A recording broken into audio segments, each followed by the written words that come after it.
un tiempo de oración. Vamos a continuar con las enseñanzas. Venimos viendo todos estos jueves que desde que comenzamos acerca de poder conocer la verdad para ser librados del paganismo y las tradiciones que no son bíblicas.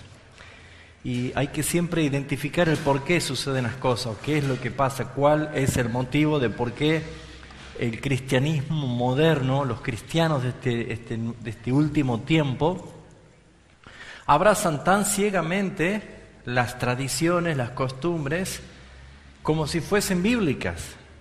Y las cosas que son bíblicas, decimos, esa no es para nosotros. Hay un problema aquí, ¿no es cierto?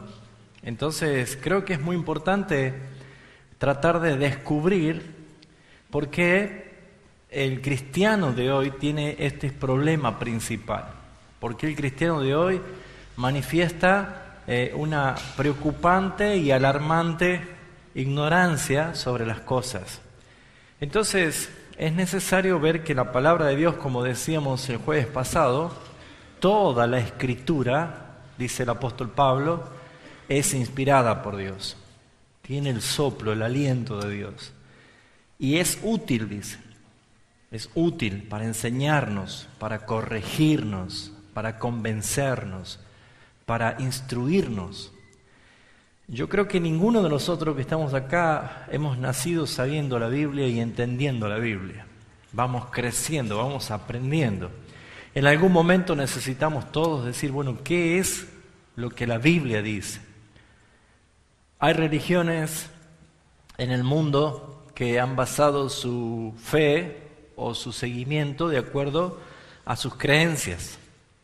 Pero nosotros tenemos la fe en Jesucristo y creemos que la palabra, la Escritura, es la palabra de Dios y que por lo tanto todo lo que necesitamos saber está en esta palabra, en este libro. Ahora, el problema es cómo yo lo interpreto o cómo yo lo tomo. Entonces, probablemente nosotros no sintamos la gran necesidad de ver que hay cosas que necesitamos sacarlas porque no son bíblicas, porque seguramente la formación con que nosotros hemos empezado o la religión que hemos tomado estaba fundamentada más que nada en el agradar al hombre que agradar a Dios. Pero estamos conociendo la palabra y estamos conociendo a través de la palabra al Dios que adoramos. No podemos decir que adoramos a un Dios que no lo conocemos, y si no conocemos al Dios verdadero, tampoco le podemos obedecer, ni mucho menos temer a un Dios que no conocemos. Entonces, hemos comenzado estos jueves a enseñar de cómo ser libre del paganismo. Y hemos visto que sí hay paganismo dentro de la iglesia. Hemos visto que sí hay muchas tradiciones que gobiernan nuestros pensamientos. Pero lo que hoy quiero mostrar específicamente es lo que rige o lo que Dios ha revelado y lo que rige para nosotros, para los hijos de Dios, en cuanto a lo que Dios quiere, lo que Dios demanda. Y allí donde nosotros tenemos que prestar mucha atención. ¿Qué vimos el último jueves? Hemos visto de que Jesús no nació un 25 de diciembre, así que no sé usted, pero menos yo este 25 de diciembre no tengo nada que celebrar, porque si alguno se puso a indagar un poquito, hemos visto en la Escritura que Jesús nació para la fiesta de tabernáculos, que es el 15 de Tisri, y muchas de esas cosas la iglesia evangélica dice, ¿qué? ¿Tisri? ¿Qué es eso? ¿Con qué se come, como se diría? Y hay un problema acá. El problema es que casi la mayoría de los evangélicos, los cristianos en este tiempo final, no tienen idea de el calendario bíblico. ¿Cuántos tienen Biblia en sus manos? ¿Todos tienen Biblia en sus manos? La leemos, pero si la leemos sin entender las Escrituras, es lo mismo que no leerla. Y una de las cosas que tiene mucho sentido en las Escrituras, porque Dios así lo quiso revelar, es el sentido del tiempo. Dios, lo primero que hizo es, en Génesis capítulo 1, decir, sea la luz.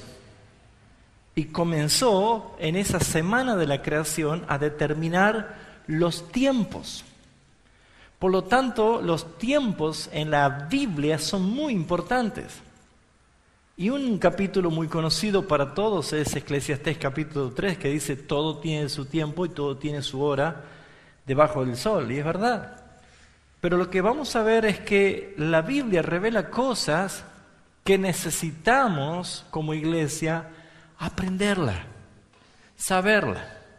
Así que ya enseñamos que el día 25 de diciembre es una fiesta pagana, que es una fiesta que la Iglesia Católica Romana la puso, especialmente después del primer concilio en el año 345 con el emperador Constantino, con la idea o la estrategia de cristianizar el paganismo, porque todo el imperio de Roma estaba muy impregnado de la cultura griega.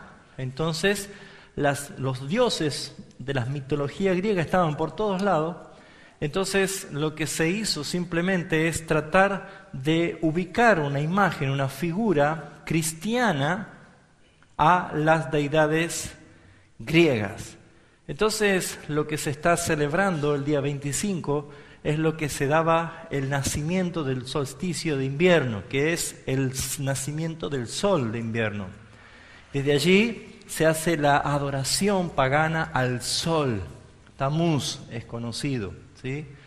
Y todo tiene una historia muy, muy importante a través de la historia de la humanidad, de cómo se han ido haciendo distintos tipos de celebraciones o conmemoraciones paganas. Jesús no nació en diciembre, Jesús nació en fecha de tabernáculo, fiesta de tabernáculos. Y dijimos que la Biblia revela que hay 7 fiestas. Esas 7 fiestas están separadas en 3 etapas. Entonces, estas 7 fiestas son muy claras en la Biblia, y comenzando justamente por Pascuas, que es la fiesta principal de la primavera, que para nosotros no es primavera, sino que es otoño, porque nosotros Pascuas, por ejemplo, de acuerdo a nuestro calendario, es abril, fines de marzo, abril. Pero para el calendario hebreo es fiesta de primavera. Y en la fiesta de primavera, el 14 de Nisan, que es justamente Pascuas, era el día en que se sacrificaba el cordero. El día siguiente era el día de panes sin levaduras.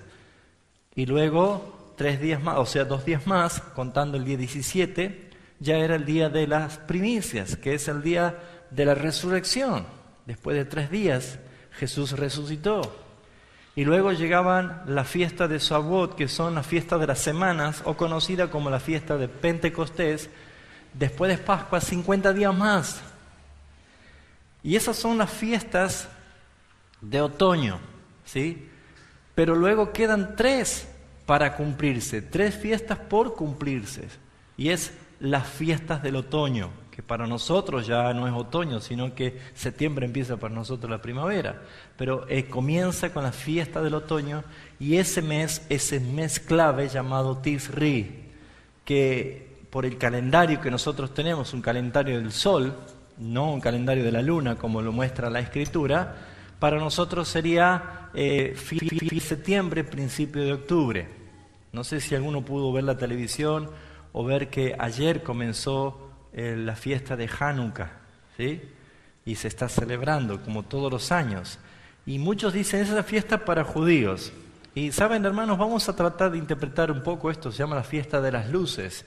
Y tiene mucho sentido profético y, por supuesto, cristiano, porque ninguna de las fiestas está dirigida con alguna intención de no exaltar y mostrar a Cristo. Todas las fiestas son direccionadas justamente para mostrar a Cristo. Entonces, hay algo que la Biblia muestra como una preocupación. Jesús dijo a los fariseos, les dijo: hipócritas, ustedes saben distinguir cuándo va a llover, cuándo viene el frío, pero no saben reconocer este tiempo. Y el Señor lo que quería era llevarnos al tiempo, a conocer los tiempos de Dios. Y por ejemplo, Jeremías capítulo 8, versículo 7 dice: aún la cigüeña en el cielo conoce su tiempo. Aún la cigüeña. en el cielo conoce su tiempo, Jeremías 8:7. Y la tórtola, y la grulla, y la golondrina guardan el tiempo de su venida, pero mi pueblo no conoce el juicio de Jehová. Fíjense ustedes que acá vuelve a mostrar de que hay una ignorancia sobre los tiempos. ¿Y qué es tan importante para nosotros conocer los tiempos? Claro que sí, por supuesto que sí. Por eso es que Levítico 23 comienza manifestando algo que Dios quiso revelar. Y probablemente, obviamente no nos va a alcanzar el tiempo de esta clase para hablar de todo esto. Probablemente lo enseñemos un poquito más adelante, ya con más detenimiento, porque, ¿sabe? No sé si a usted le entusiasma, hermano, que cada vez que lee la Biblia lo encuentra a Cristo. A mí me entusiasma ver cada cosa que dice la Escritura, ver que está profetizado Cristo. En Levítico 23 ustedes tienen la palabra fiestas solemnes como un subtítulo, fiestas solemnes. Entonces, acá encontramos dos palabras, fiestas y solemnes. Fiestas que cuando uno piensa en fiesta, que es una traducción más bien que viene de la lengua inglesa, ¿sí? Pero la lengua hebrea tiene una traducción que es moadim o moad, ¿sí?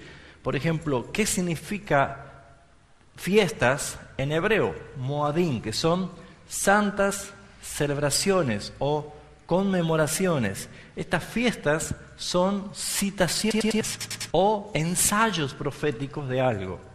Por ejemplo, Alfredo, ¿cuándo cumple año usted? 9 de julio, ¿sí? 29 de diciembre, muy bien. ¿Usted cuándo cumple? 4 de octubre, mire, linda fecha, 4 de octubre, en pleno frío, ¿no? Para comerse un chocolate y una buena torta, ¿no es cierto? Ahora, ¿no le gustaría a usted de que le cambien la fecha, ¿no es cierto? Usted dice, no, yo me identifico con esta fecha. Somos de celebrar cuándo hemos nacido, cuándo se me cayó el primer diente, cuándo cuándo aprendí a caminar. Somos de recordar aniversarios, ¿sí? Porque hay serios problemas a veces en el matrimonio cuando alguien se olvide del aniversario, por ejemplo. Entonces, las fiestas o las fechas son importantes para nosotros, ¿sí o no? ¿O le da lo mismo a usted? No, las fechas son importantes. Las fechas son importantes. Que te vengan a regalar o te vengan a festejar, vos decís, bueno, está bien, está lindo comer una torta, pero no es mi cumpleaños. Bueno, Dios es un Dios de orden. Nuestro Dios es un Dios de orden, de perfecto orden. Y si hay algo que resalta la Escritura es que cada cosa que Él planificó se cumple en su tiempo. Y eso es extraordinario. Entonces, si nos vamos a ver el origen de todas estas cosas, vamos a ir a Génesis capítulo 1, en la semana de la creación, y vamos a ver que Dios en medio de la semana,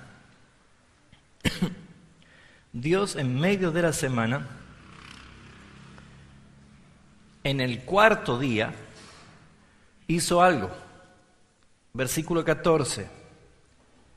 Dijo luego Dios, haya lumbreras en la expansión de los cielos para separar, ¿qué cosa? El día de la noche, y sirvan por señales. Y esta palabra señales aquí va y encaja perfectamente en lo que es la Torá, o es el Pentateuco, el libro escrito en hebreo, es la palabra moadim, fiesta. Y dice, para que sirvan de moadim, de fiestas, de santas convocaciones, para las estaciones, para los días y los años. Esas palabras estaciones son fiestas. Estas son fiestas. ¿Qué está diciendo? Que Dios iba a usar la creación para señalar las fiestas, las convocatorias. Y en este caso vemos nosotros que las dos grandes lumbreras, que dice el versículo 15, dice, sean por lumbreras en la expansión de los cielos para alumbrar sobre la tierra, y fue así, e hizo las dos grandes lumbreras, la lumbrera mayor, que es el sol, para que señorease en el día, y la lumbrera menor, que es la luna, para que señorease en la noche. Hizo también estrellas. Y las puso Dios en la expansión de los cielos para alumbrar sobre la tierra y para señorear en el día y en la noche y para separar la luz de las tinieblas. Y vio Dios que esto era bueno.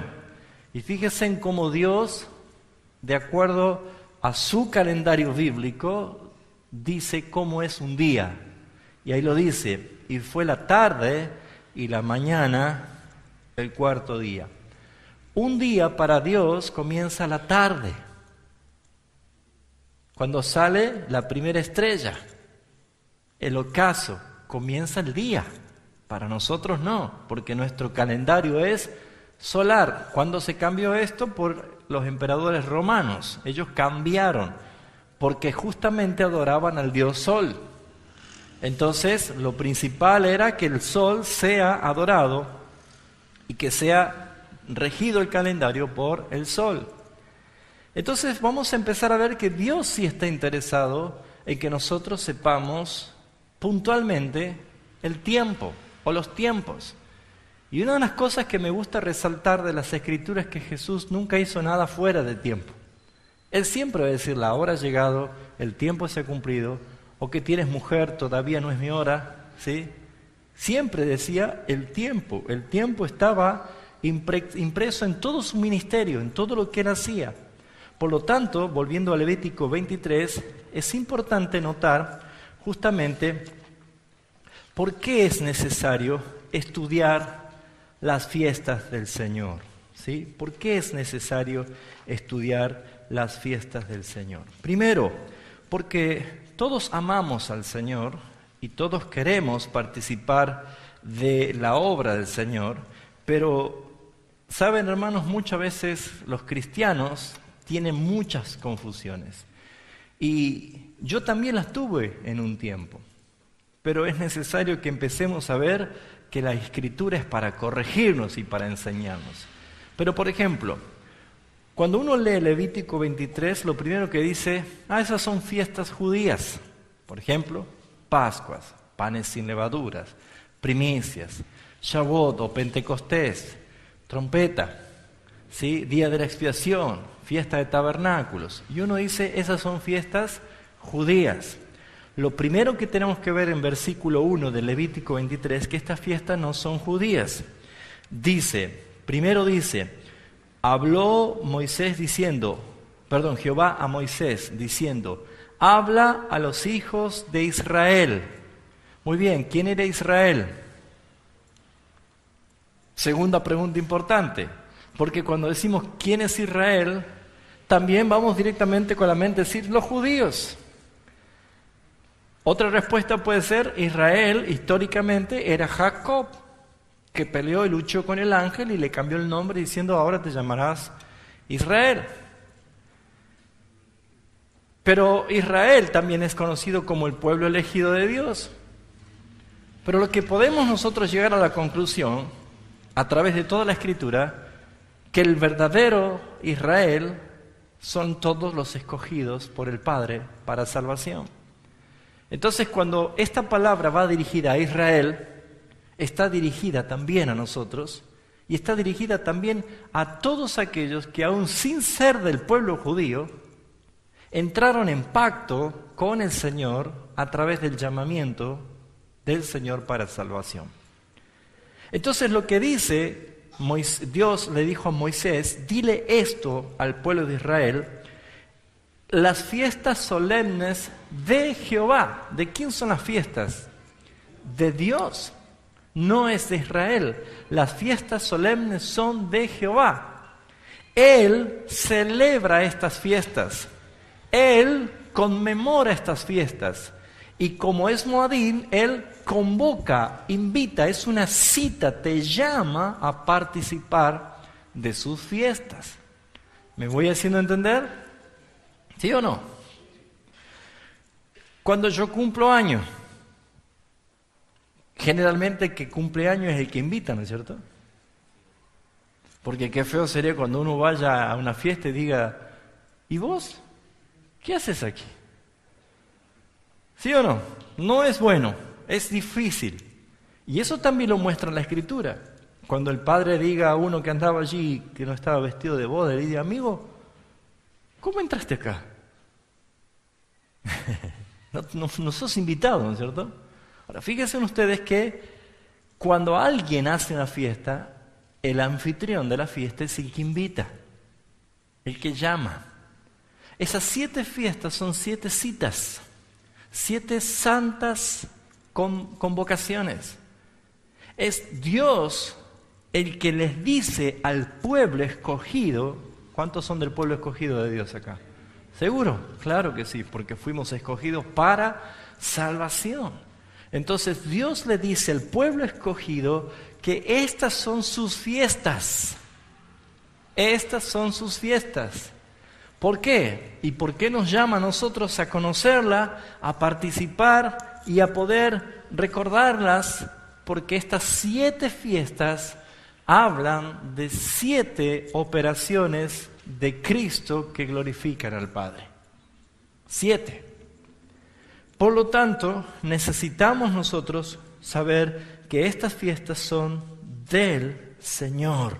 No es algo que a nosotros nos tiene que decir o decidir, o si yo quiero o no quiero participar, o si son para nosotros o no son para nosotros.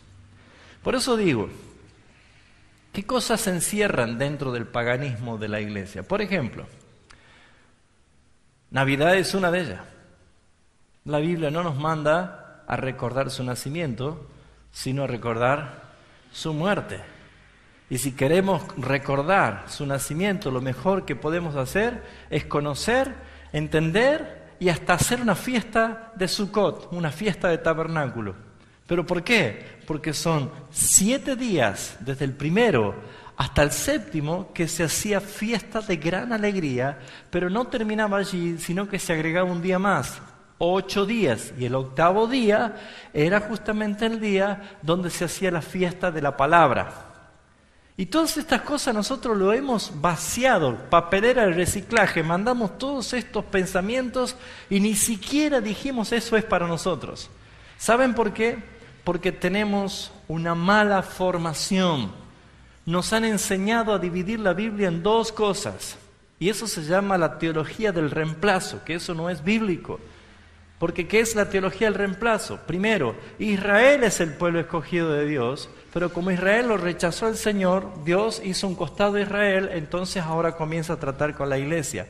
Eso no es bíblico. Eso no es bíblico. Israel era Jacob. ¿Y Jacob tuvo cuántos hijos? 12. ¿De cuántas mujeres? 4. De 2 esposas y 2 criadas. Los dos últimos eran José y Judá. Bueno, me refiero a los 2 últimos que tuvieron pacto de bendición, ¿sí? Benjamín era el más chico, es verdad. Pero los 2, José y Judá, son los 2 que recibieron bendición de pacto. ¿Dónde podemos entender esto? Que la bendición sacerdotal siempre era para un hijo, pero los de las 12 tribus de Israel solamente recibieron bendición 2, Judá y José. Una bendición sacerdotal, una bendición que encerraba un gran cuadro profético. Pero fíjense, si uno se pone a ver de las 12 tribus de Israel, las 12 tribus de Israel no eran judías, solamente había una que era judía. ¿Cuál era? Judá. Por lo tanto, esto no son fiestas judías, porque se podrían ofender las otras 11, ¿no es cierto? Esta era una fiesta de Dios para Israel. Y si ustedes se ponen a seguir el hilo de la historia, después que el pueblo de Israel quería un rey como las demás naciones, el pueblo solamente tuvo 3 reyes sobre las 12 naciones, sobre los 12 pueblos, las 12 tribus. ¿Cuál fue el primer rey? Saúl. Luego, David. ¿Y cuál fue el tercero?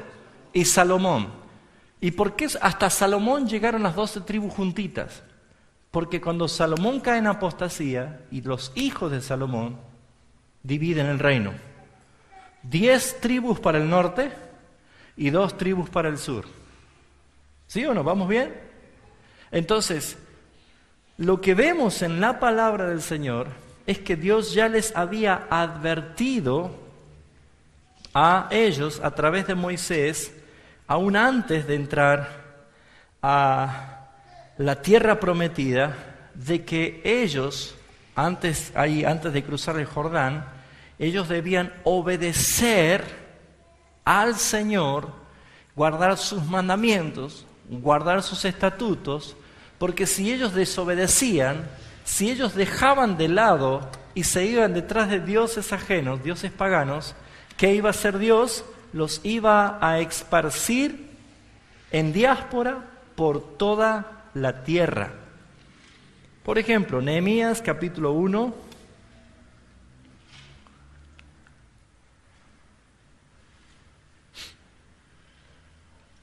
versículo 8.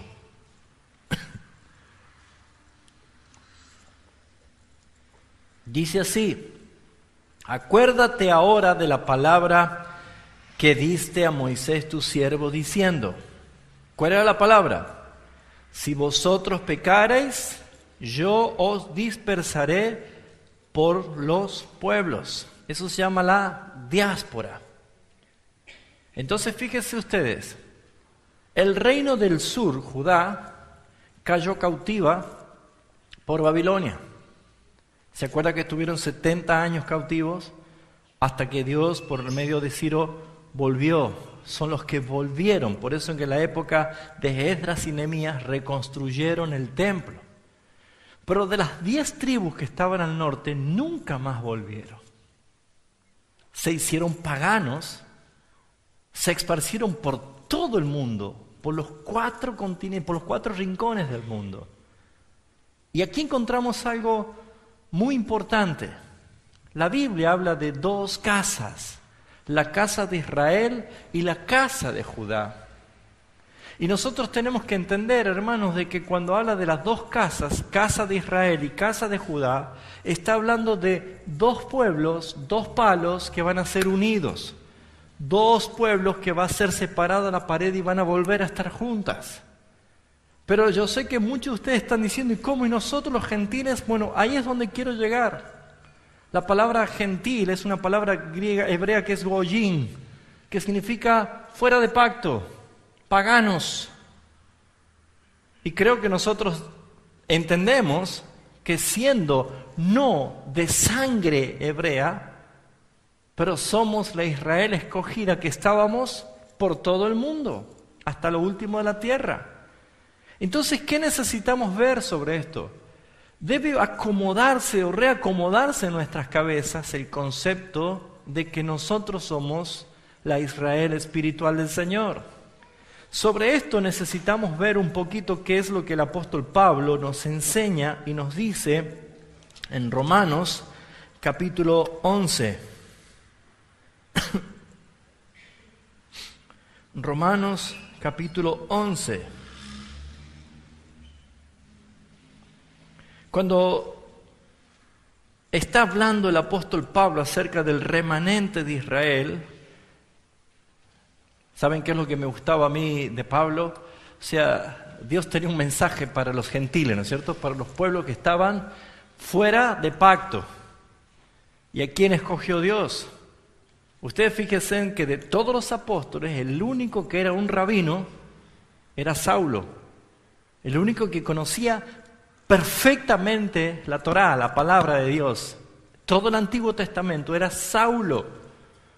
Por eso es que no importa cuánto odiaba él a los cristianos, cuánto perseguía a la iglesia, no le importaba. Dios dice, este es instrumento escogido, me es útil. Porque nadie podía explicar el amor de Dios sobre la casa de Israel, los esparcidos, los dispersos por todo el mundo, mejor que Saulo. Por eso es que él aprendió a los pies de Gamaliel.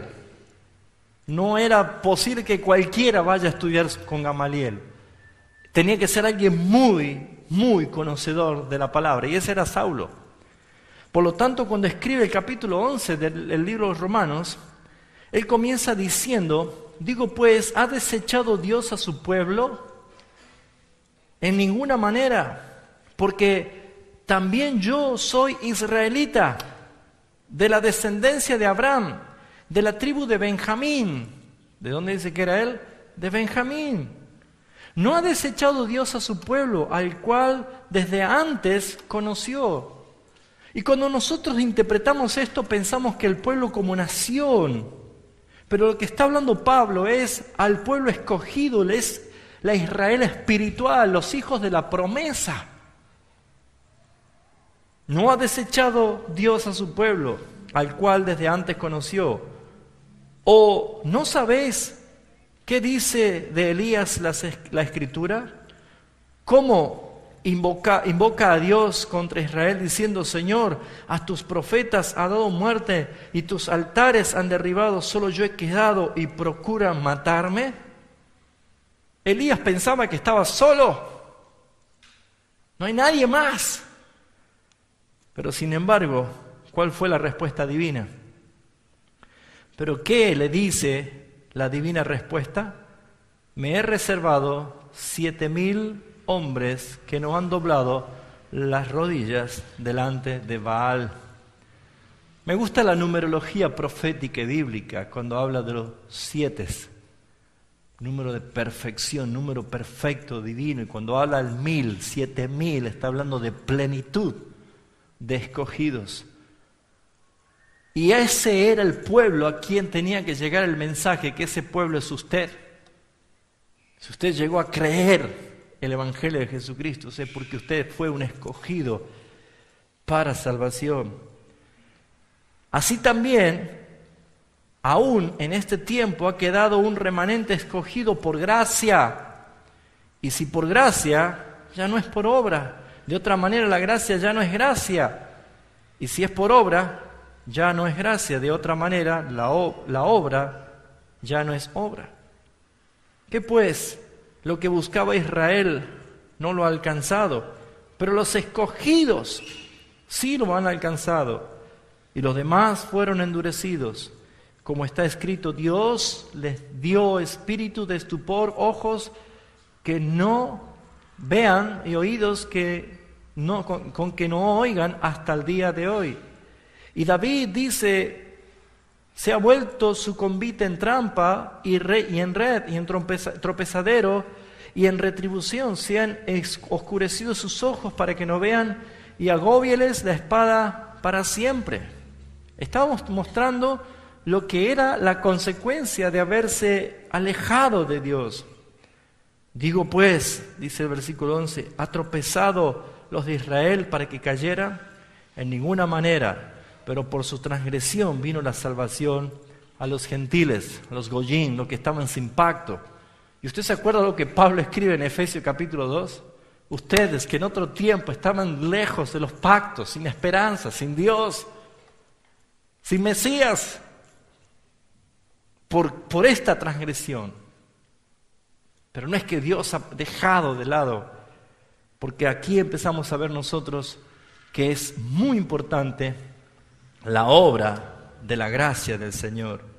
Ahora, si nosotros nos ponemos a ver, nosotros, la iglesia del siglo XXI, los evangélicos, los cristianos en este tiempo, que no toman en cuenta lo que la Biblia enseña sobre las fiestas del Señor, las santas convocaciones del Señor, pero sí abrazamos ciegamente las cosas que son paganas y que no son del Señor. Cuando empezamos a descubrir esto, decimos, ¿qué pasa en mi cabeza? La historia de la Natividad está impregnada de cosas que no son bíblicas. El relato que nosotros tenemos de Mateo y de Lucas, de la anunciación y del nacimiento, lo hemos visto el jueves pasado, que Jesús nació para la fiesta de tabernáculos. Que Jesús no nació dentro de un pesebre o dentro de un establo con animales, sino que nació en una suca, porque era la fiesta de Sucot, es la fiesta de los tabernáculos. Por eso es que estaba lleno de gente el lugar. porque eran 3 fiestas anuales donde Dios ordenaba que todos tenían que estar en Jerusalén, todos tenían que estar, todos tenían que llegar de todos los lugares donde estaban. Podemos ver claramente que Jesús cumplió con una de las fiestas más importantes, que era Sukkot. Él nació. Y a los 8 días fue presentado en el templo. ¿Se acuerda de Simón? Ese anciano que antes de morir dijo: mis ojos han visto la salvación, ahora despide a tu siervo en paz. Porque la fiesta del 8º día era la fiesta del regocijo de la palabra cumplida. Era la fiesta de la palabra. Todo esto tiene un lenguaje muy extraordinario. ¿Y saben qué es lo que se hacía?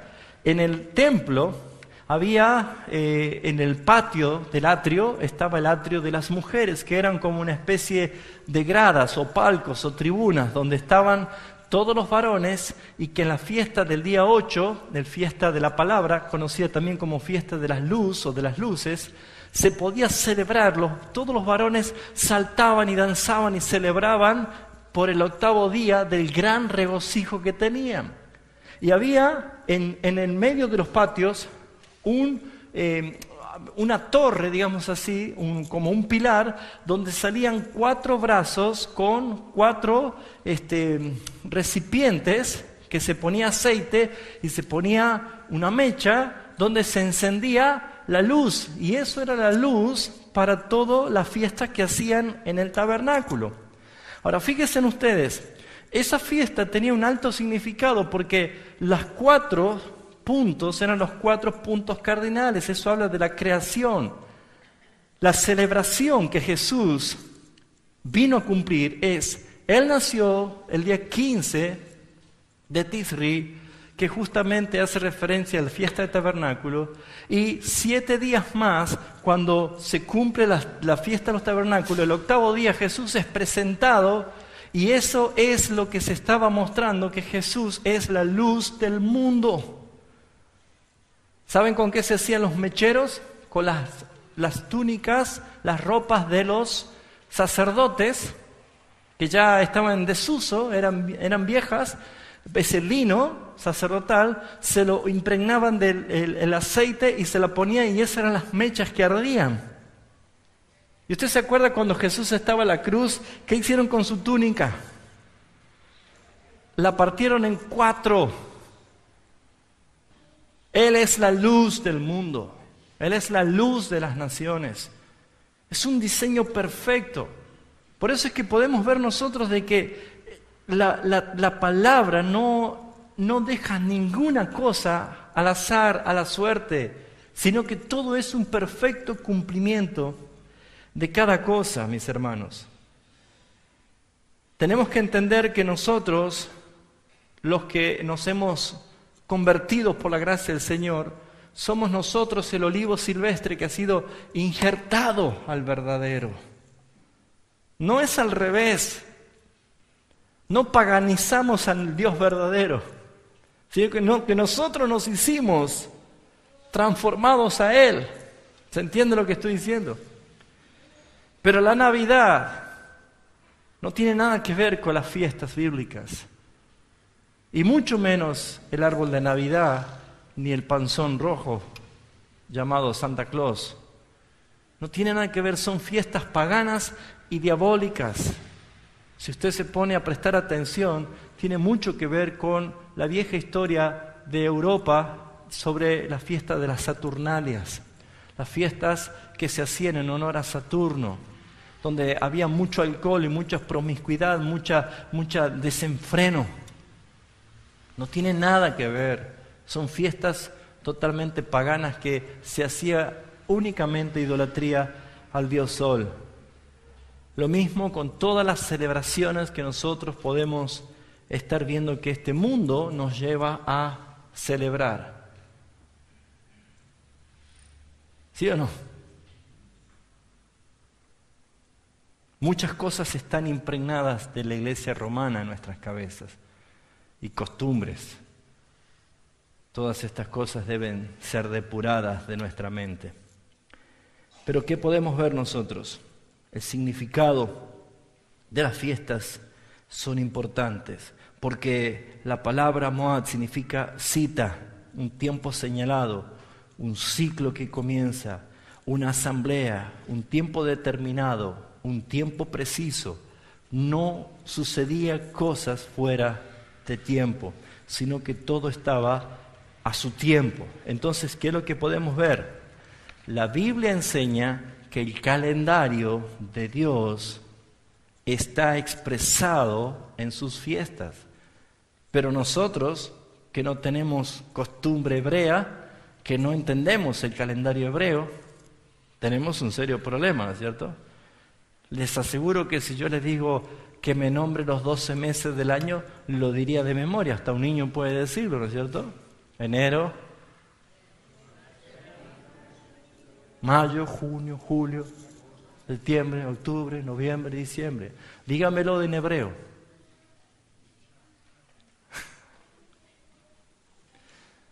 ¿Cuál es el primer mes del calendario civil hebreo? No, esa es la letra del alfabeto. El primer mes del calendario civil justamente comenzaba con Tisri. Se lo leo: Tisri, Sheván, Kislev, Tev, Shavet, Adar, Nisan, Iyar, Sivan, Tamuz, Abab y Elul. Ese era el calendario civil. ¿Por qué civil? Porque se empieza a contar desde el momento en que el arca de Noé se apoyó sobre el monte Ararat. Y ahí comienzan los tiempos. Pero luego se cambia el calendario religioso. ¿Por qué? ¿Cuándo se cambió este calendario religioso? Fue cuando Dios derrotó a Faraón con la última plaga y Faraón lo deja ir. Entonces le dice: hoy mismo apresúrense, coman rápido, no se saquen las túnicas, coman rápido. Van a hacer el cordero pascual, van a hacer un cordero y van a juntarse las familias, y si es mucho junten a los vecinos y coman, pero bien rápido, porque bien termine vamos a salir. Porque la palabra Pascua significa cruzar, pasar por alto. Y se acuerdan que esa noche la muerte pasó por alto porque la sangre del cordero estaba pintada en el lindel de sus casas, figura de la redención de nuestro Señor. Y cuando Él da la orden, dice: a partir de ahora, el primer mes no será ya Tisri, sino que será Nisan. Y Nisan era el séptimo. Entonces el calendario religioso quedó como Nisan, Iyar, Sivan, Tamuz, Ab, Elul, Tisri, el séptimo, Sheván, Kislev, Tevet, Shevat y Adar. 2 calendarios. Acá te recordamos en el nuestro, ¿no es cierto? Pero uno dice: bueno, eso no tiene nada que ver, no importa para nosotros. Mira, hermanos, son santas convocatorias del Señor. Ahora, no quiere decir que estoy judaizando, ni que vamos a aparecer mañana con kipá, ni que vamos a andar haciendo circuncisiones de nuevo. Nada que ver. Cuando decimos, ¿qué hora es, hermano? Uno hace esto, ¿no es cierto? Se fija en lo que marca un tiempo. Y conocemos un tiempo. ¿Qué día estamos? Vamos a un almanaque y podemos decir en qué día estamos, qué fecha estamos. Las fiestas del Señor sirven para orientarnos a nosotros los acontecimientos históricos, porque la Biblia es un cuadro de grandes repeticiones que todo habla de lo mismo. ¿De qué habla todo? De la relación que teníamos con Dios en Edén, la caída, la transición y volver otra vez a un Edén glorificado.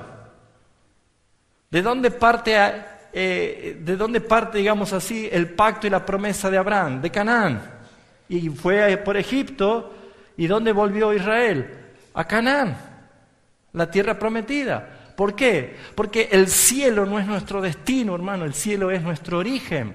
Fuimos concebidos en la mente del Padre desde la eternidad, antes de la fundación del mundo, cuando Él nos escogió para salvación. Y la Biblia lo dice, ¿cuándo? Antes que el mundo exista, te escogí. Y el Señor nos sacó. Así como fue Adán expulsado de Edén, así fue expulsado el pueblo de Israel al desierto, para entrar a la tierra prometida. Y esa fiesta de tabernáculo, que son 7 días, y el octavo es el día de las luces, de las fiestas, de la gran alegría, del cumplimiento de la palabra, es lo mismo que nosotros vemos en esta transición. Esos 7 días son los 7 días de la semana de la creación, que son 7 milenios. 7 milenios. 7 días son 7 milenios. Desde la creación hasta aquí ya han pasado los 6 milenios. ¿Por qué? Porque Jesús nació en el 4.º milenio. Pero que nosotros decimos, no puede ser, no nos coinciden los números, o no nos coincide el tiempo. En el seminario les enseñé cómo contamos nosotros. Nosotros contamos así, 1, 2, 3. Sin embargo, ¿cómo cuenta el pueblo hebreo? Dice 1, ciclos terminados. 2, ¿sí o no? 3. ¿Ve que es al revés?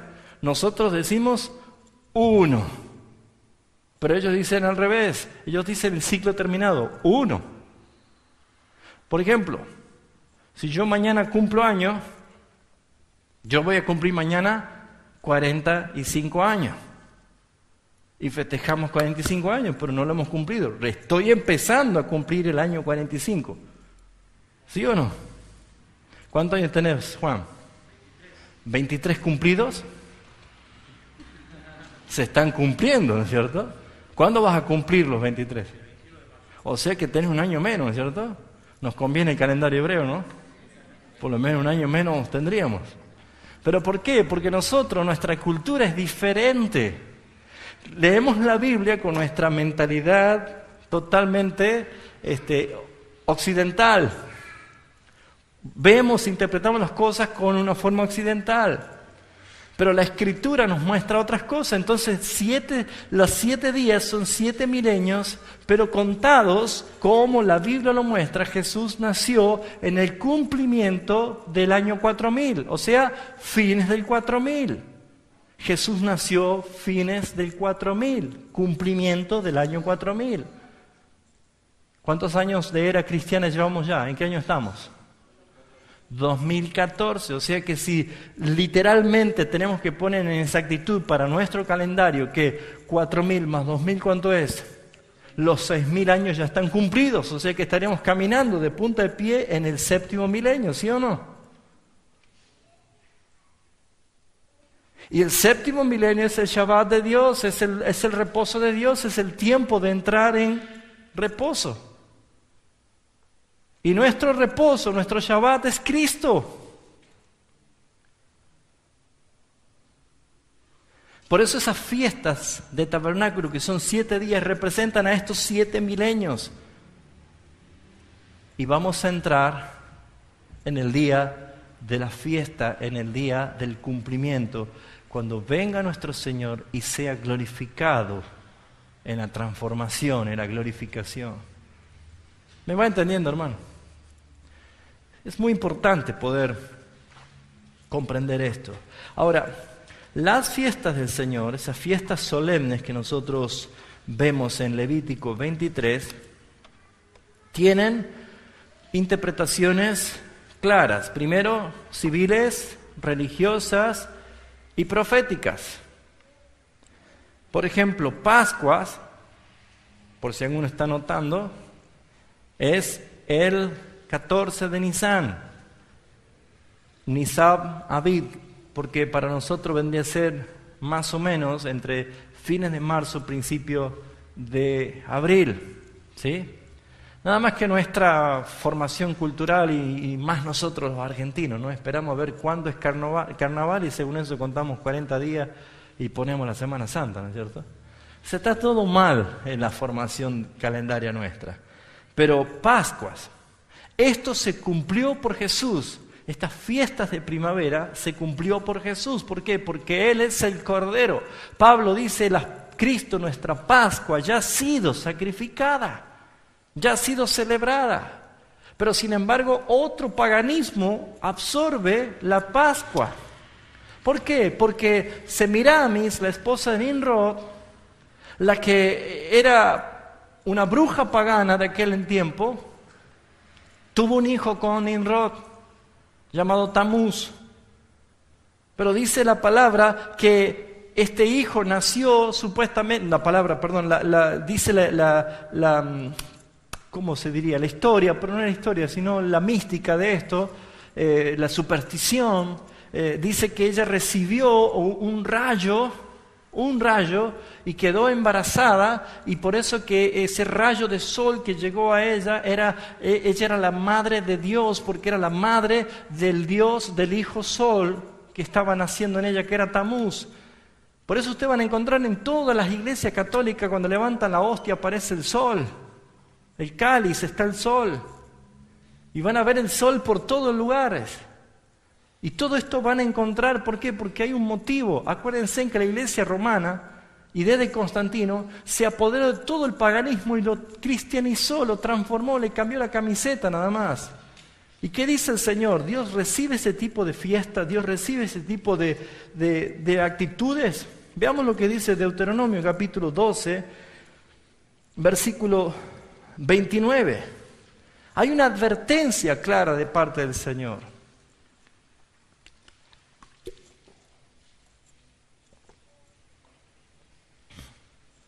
Deuteronomio 12, 29 en adelante dice: cuando Jehová tu Dios haya destruido delante de ti las naciones donde tú vas a poseerla y las heredares y habitares en su tierra, guárdate, dice la palabra, guárdate de que no tropieces yendo en pos de ellas.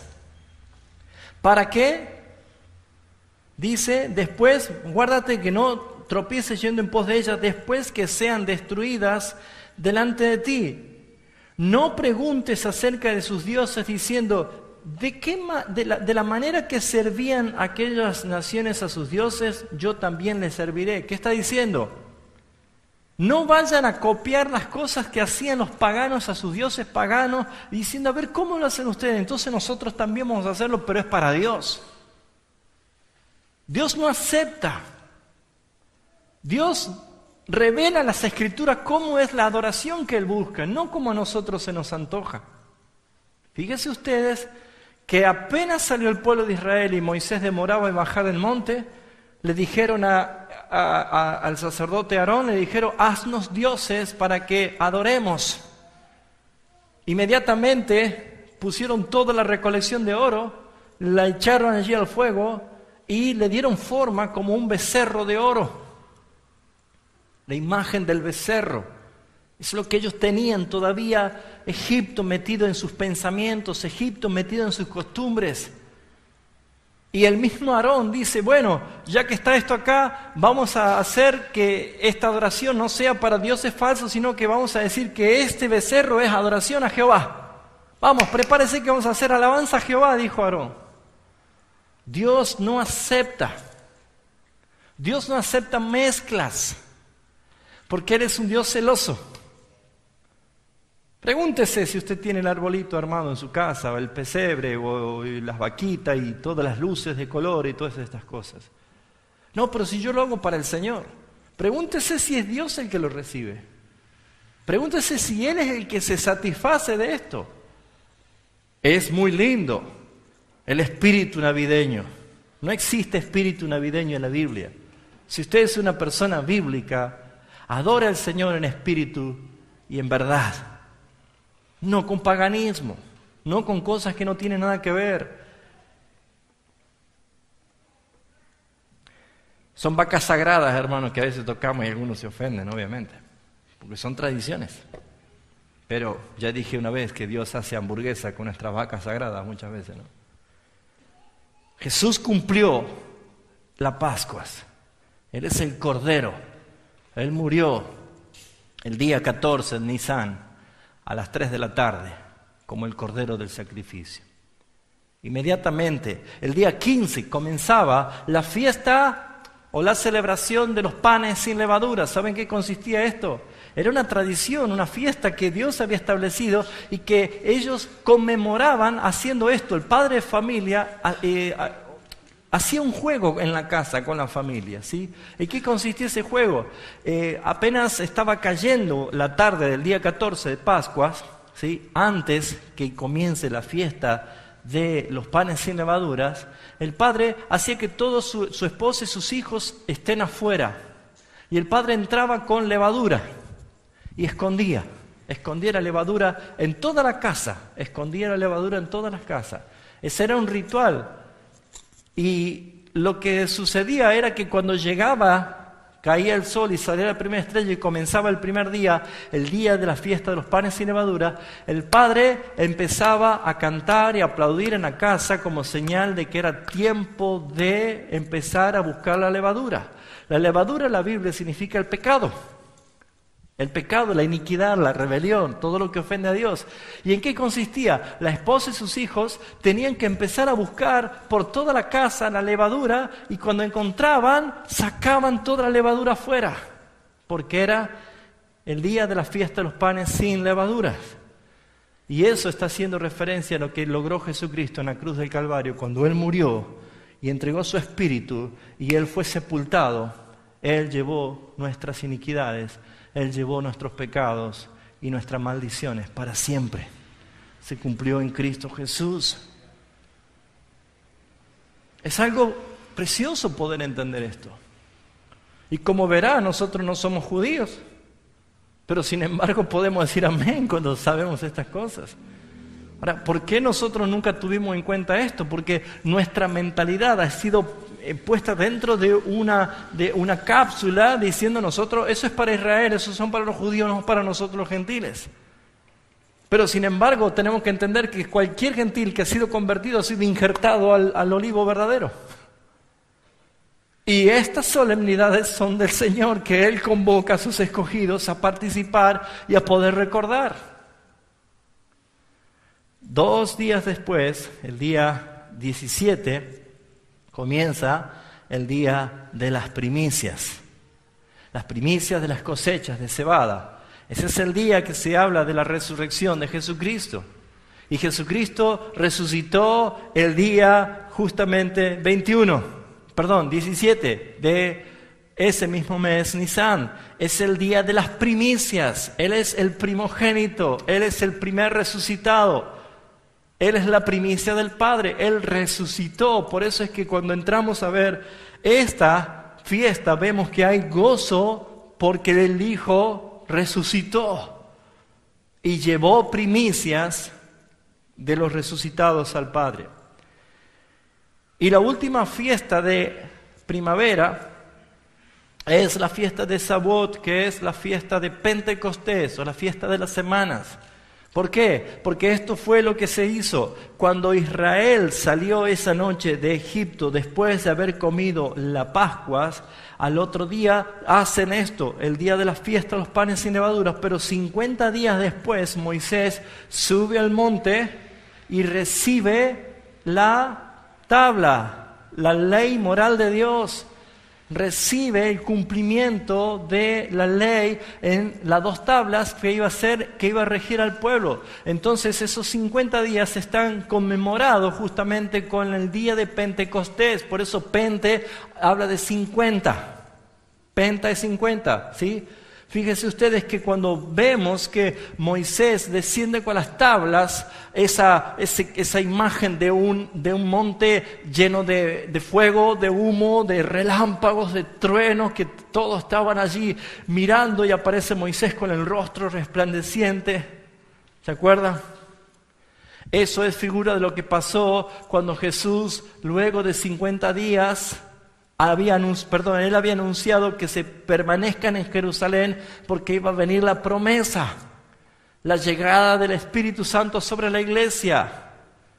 Y ese nuevo pacto que Él hace con la casa de Israel es que ahora las tablas escritas con el dedo de Dios y con el fuego del Espíritu Santo es nuestra vida. Nosotros somos las cartas expedidas por Dios. La palabra de Dios está escrita en usted, hermanos. Somos las cartas vivientes, somos la palabra del Señor. Nuestras vidas. Pablo dice, porque vosotros sois las cartas escritas no con tintas, sino con la del Espíritu. Y allí se cumplen las 4 primeras fiestas.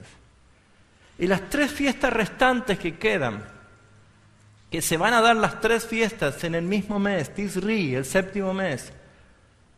Esas 3 fiestas hacen referencia a la venida de Cristo.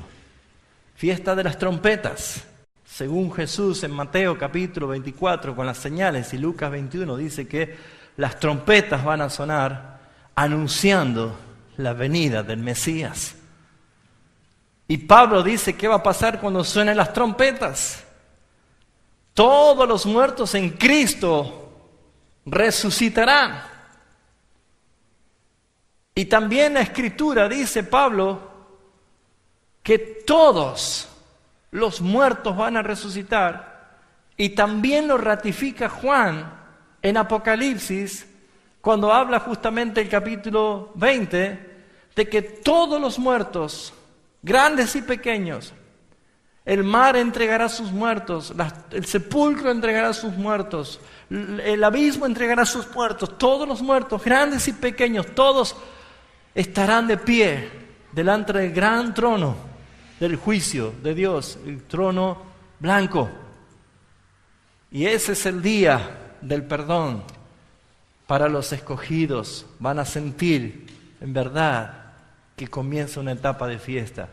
Pero es el día de juicio para aquellos malvados, para aquellos rebeldes, los que no recibieron el amor de la palabra para ser salvos. Eso va a ser el cumplimiento. ¿Y cuál es la última fiesta de Tisri? Todo comienza, todo termina como comienza. Tabernáculos, Sukkot. Jesús nació en Sukkot. Jesús volverá para Sukkot. Porque allí entraremos al tabernáculo eterno. Cristo es nuestro tabernáculo eterno. Por eso es que el 8º día vuelve otra vez. Entramos a Edén, a la ciudad celestial, a la tierra gloriosa de nuestro Señor. ¿Cuánto dicen amén? ¿Vamos bien, hermanos?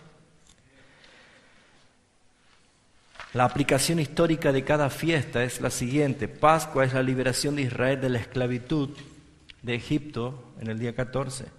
Panes sin levadura es el día siguiente, la salida de Egipto. Primicias es la cruzada del Mar Rojo, son los primeros que cruzan. ¿Sí? Primero abre el Mar Rojo para entrar en transición y luego abre el Jordán para entrar en reposo en Canaán. 2 transiciones, 2 veces que Él abre las aguas. Cuando nosotros salimos del reino de las tinieblas, cruzamos por ese mar. Pero antes de entrar a la gloria, David dice, aunque ande en valle de sombra de muerte, no temeré, ¿no es cierto? Es Jordán abierto, el Jardín abierto para que pasemos al estado de gloria, al estado de reposo. Todo tiene sentido en la palabra, la transición de los hijos de Dios. 50 días después, el día de Pentecostés, Shavuot, es la entrega de la Torá en el monte Sinaí. Muy bien. Uno dice, ¿cómo empezamos a decir las cosas? Porque ya empezamos a escuchar Torá. Y algunos le tienen miedo a palabras, porque piensan que estamos judaizándonos. Y no, hermanos. Debemos entender que la palabra tiene su palabra, o sea, su idioma, lo que dice. Por ejemplo, es natural escuchar, por ejemplo, a los mesiánicos o judíos mesiánicos o judíos cristianizados, vendría a decir lo correcto, que creen en Jesucristo como el Mesías, que ellos hablan con una manera, decimos, son judíos, porque ellos hablan de terminologías hebreas. Pero nosotros no, somos cristianos gentiles, no tenemos por qué decir nada de esto, y está bien.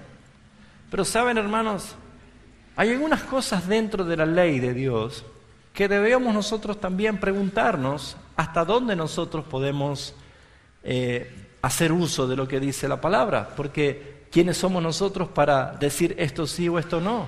Si todos nosotros somos injertados a la vid verdadera, todos somos injertados al olivo verdadero. Por ejemplo, ¿Cuál es el tercer mandamiento?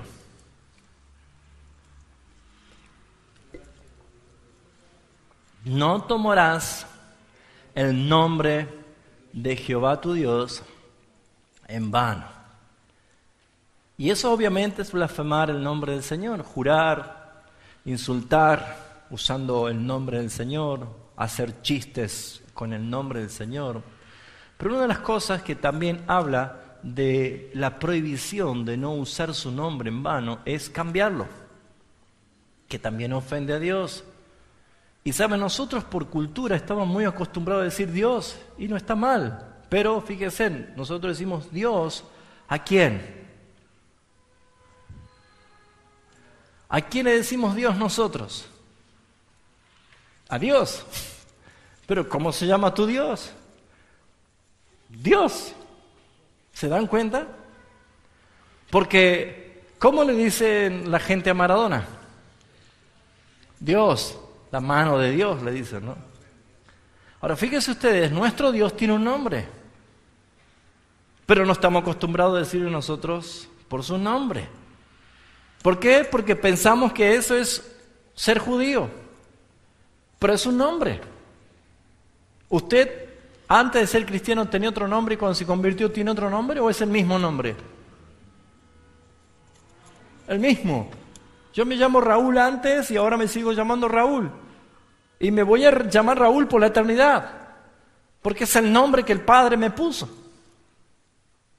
¿Sí o no? Así lo quiso el Señor. Por eso no nos andamos cambiando los nombres como queremos.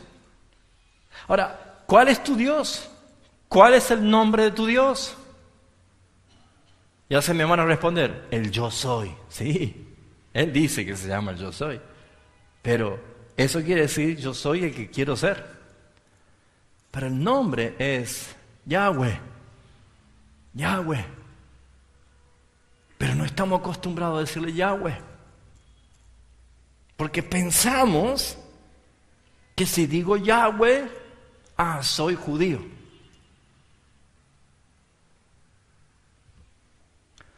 Piense mientras tomo agua. ¿Cuál es el nombre de nuestro Mesías? Jesús. No está mal decir Jesús, porque Jesús es el nombre ya griego, latín griego, donde aparece por primera vez la J. Pero el nombre es Jesús, y en hebreo es Yahshua o Yeshua. ¿Sí o no? De ahí viene el derivado del nombre Josué. O Josué, Josué, este es Yahshua. Pero pensamos que si yo oro así o digo así, me van a mirar y decir, ¡judío!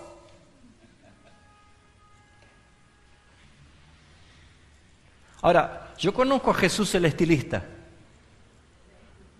¿Usted conoce otro Jesús?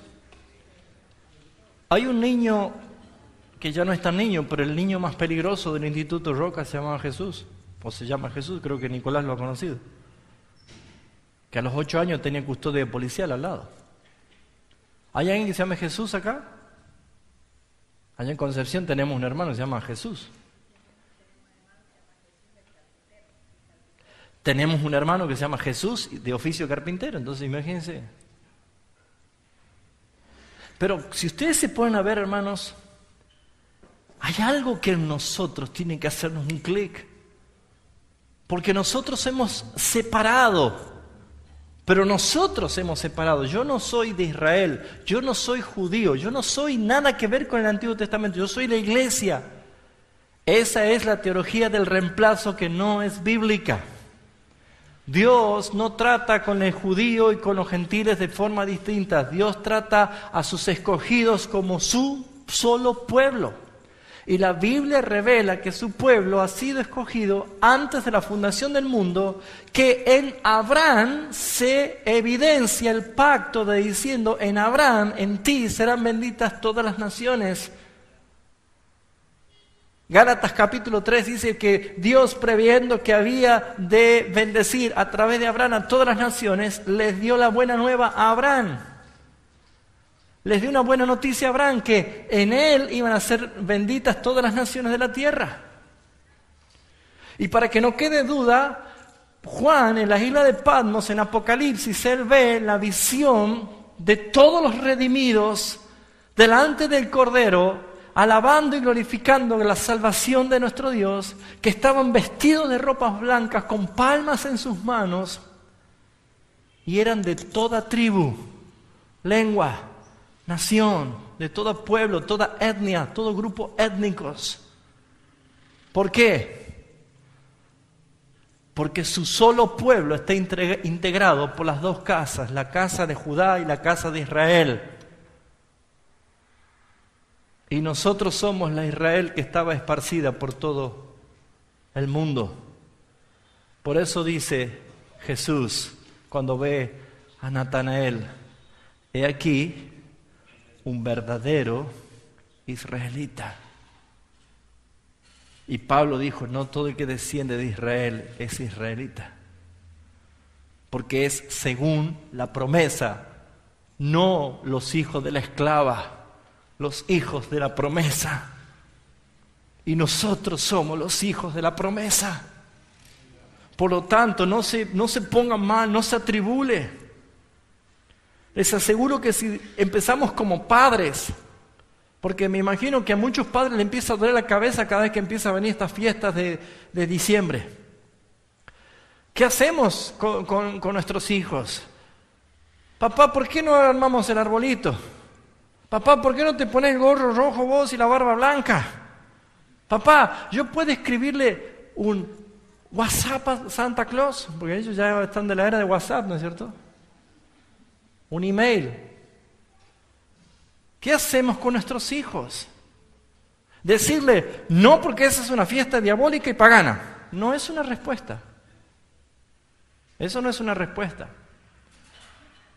Toda prohibición, ¿sabe qué hace nuestra carne? Más lo quiere. ¿Sí o no? Todo lo que se prohíbe, más quiere la carne. Cuando dice la palabra que nos debemos sentar con nuestros hijos y enseñarle y decirle, es muy importante hacerle ver esto, que por lo menos yo tampoco estoy acostumbrado a hacerlo. Necesito aprender a enseñarle a mis hijos para que ellos enseñen a sus hijos lo que significa las santas convocatorias de Dios, nuestro Señor.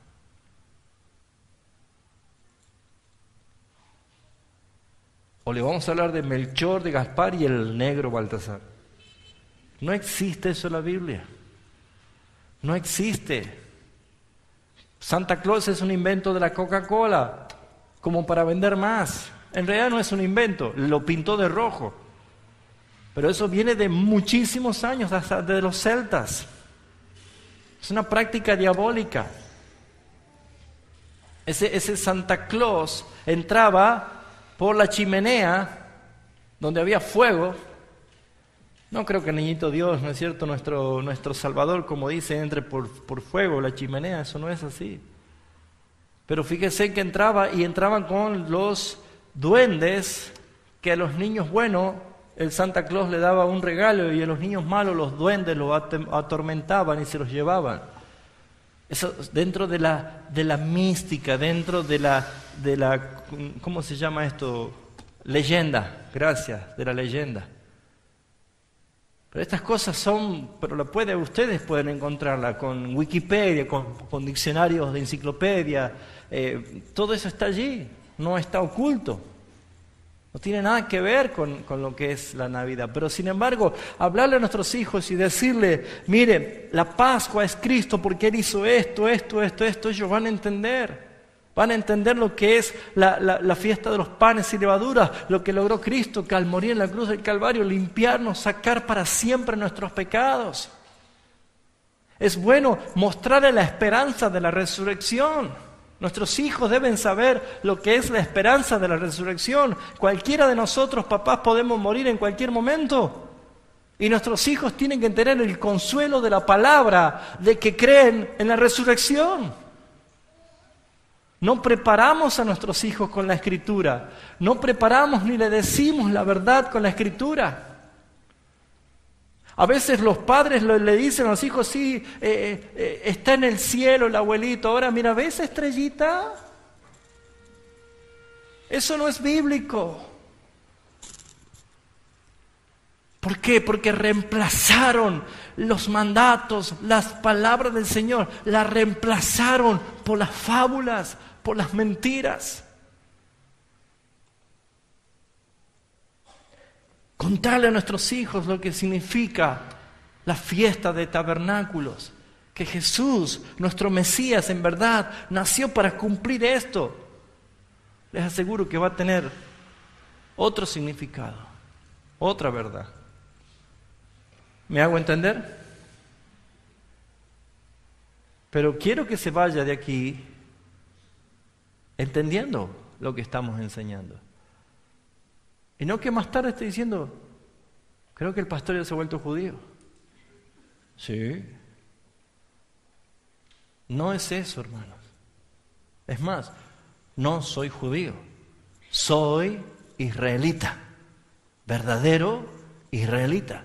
Ahora, le guste a usted o no le guste, yo me considero, según la Escritura, un verdadero israelita.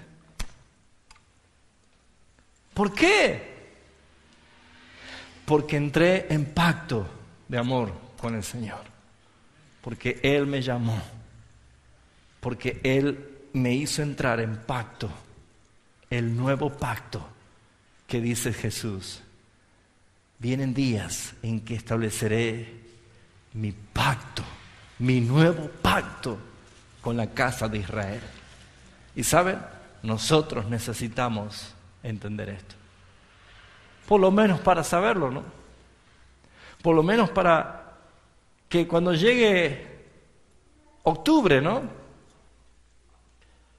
No estén posteando tanto, Halloween. Mire, Halloween es una fiesta del diablo como tantas. Pero ¿por qué no presta atención que ese es un mes, si quieres recordar cuándo nació nuestro Mesías? Fue esa época. ¿Se dan cuenta, hermanos? Amigos se ofenden cuando te olvidaste de su cumpleaños. Esposa o esposo se pueden ofender si se olvidaron del aniversario. Nuestro Señor no se ofende. Porque, ¿saben? Él dijo esto. Ustedes cuando coman el pan y beban la copa, van a recordar mi muerte. Porque en su muerte nosotros revivimos. En su muerte nosotros renacimos. Cada vez que usted recuerde la muerte, usted va a estar celebrando un nacimiento. Pero el nacimiento de usted, el nacimiento mío, el nacimiento de toda la iglesia escogida por el Señor. ¿Vamos bien hasta acá? ¿Ya se cansó? ¿Cómo ser libres de todo esto? ¿Cómo poder librarnos? Volvamos por favor a Deuteronomio 12.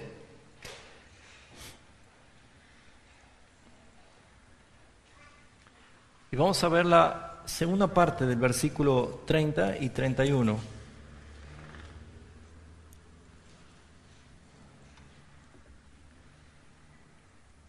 Vamos a leer el 30. Guárdate de que no tropieces yendo en pos de ellas después de que sean destruidas delante de ti. No preguntes acerca de sus dioses diciendo, de la manera que servían aquellas naciones a sus dioses, yo también les serviré. No harás así a Jehová tu Dios. No lo harás así a Jehová tu Dios. No.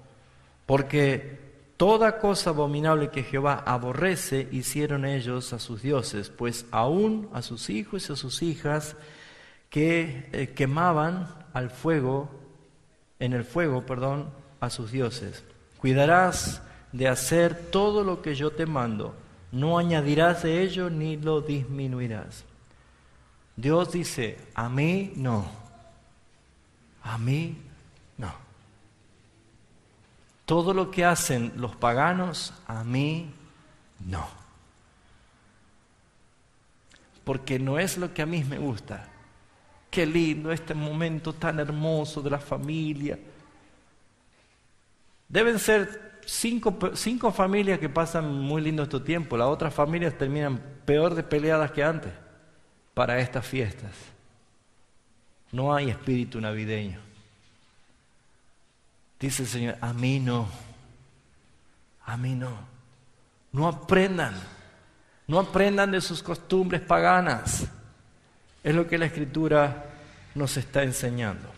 Entonces, hermanos, las aplicaciones espirituales de estas fiestas son muy importantes. ¿Por qué? Porque las cosas que están en la palabra son para aprenderlas, pero para aplicarlas y para poder enseñarlas. Esdras capítulo 7, 10, eso dice Esdras, que él dispuso su corazón para aprender, inquirir en la palabra del Señor, para aplicarla a su vida y para enseñarla. Una persona debe estar preparada para esto. Entonces, ¿qué significa estas 7 fiestas en cuanto a la aplicación espiritual para nuestras vidas? Pascuas es un tiempo de arrepentimiento y de fe a través de la sangre de Jesucristo. No puede haber remisión sin sangre, decía Hebreos. Por lo tanto, la sangre del Cordero derramada es aplicada cuando hay arrepentimiento y fe. Y son 2 regalos de parte de Dios para los escogidos para la salvación. Panes sin levaduras habla del proceso de la santificación y separación de todas las cosas que ofenden al Señor a través del agua. Ese proceso es el proceso del bautismo. Cuando hemos creído y nos hemos bautizado en el nombre del Padre, del Hijo y del Espíritu Santo, es la aplicación y la iniciación del proceso de la santificación. No somos santos de un día para otro. Legítimamente somos declarados santos, pero la santificación es un proceso progresivo, mis hermanos. ¿Por qué? Porque cada día yo debo morir a mi carne y dejar que Cristo crezca en mí. Cada día. Como oraba Agustín de Hipona, decía, Señor, líbrame del hombre más perverso, líbrame de mí mismo, decía. El problema soy yo.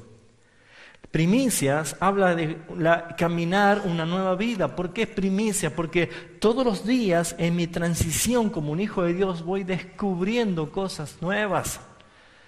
El Génesis se hace real en la vida de los cristianos cuando comienzan a peregrinar. ¿Saben qué significa Génesis? Principios. En Génesis relata el principio de todas las cosas. La primera cosa, la creación es la primera obra manifiesta, visible de parte de Dios. Pero también está la primera tentación, la primera caída, la primera maldición, la primera mentira. Está el primer homicidio en Génesis. Está el primer juicio de la inundación. Está la primera perversión de pecado que se ve como incesto. Todo es primera vez. Por eso Génesis es principio. Pero cuando nosotros entramos a primicias en nuestra vida, ¿cómo aplicamos esto? Es el caminar diario con el Señor. Como cristiano, usted va a vivir su Génesis en Cristo. ¿Sabe por qué? Porque va a vivir todo por primera vez. Primera vez que oré. Primera vez que pude entender la palabra. Primera vez que prediqué el Evangelio a alguien. ¿Se da cuenta? Todas las primeras veces que va pasando en usted. Pero debe ser primicias para usted cada vez que descubre riquezas inagotables en el Señor. No se quede, no se estanque, no se achanche, como se dice. No se deje estar, sino que vaya creciendo. Como decíamos en el seminario, hoy termina un día y yo debo decir, mañana debe ser mejor que hoy. Mañana yo debo ser mejor que hoy. Mañana debo sentir que he crecido más que ayer. Ese es el desafío de usted. ¿Por qué? Porque si no estaré viviendo una vida lineal. Y la Escritura dice que la senda del justo es como la luz de la aurora, que va ¿cómo? En aumento. Aumenta su vida, crece en su vida o va decreciendo o se está estancando. La fiesta de primicia en su vida habla del descubrir cada día. El lema de la Iglesia Reformada es Iglesia Reformada siempre reformándose, siempre en pleno descubrimiento. Estamos conociendo más. Cada día usted va a abrir la palabra y el mismo versículo le va a encontrar cada día más enseñanzas. ¿Por qué? Porque Él es fuente inagotable. ¿Cómo aplicamos esta fiesta a nuestra vida? De esta manera.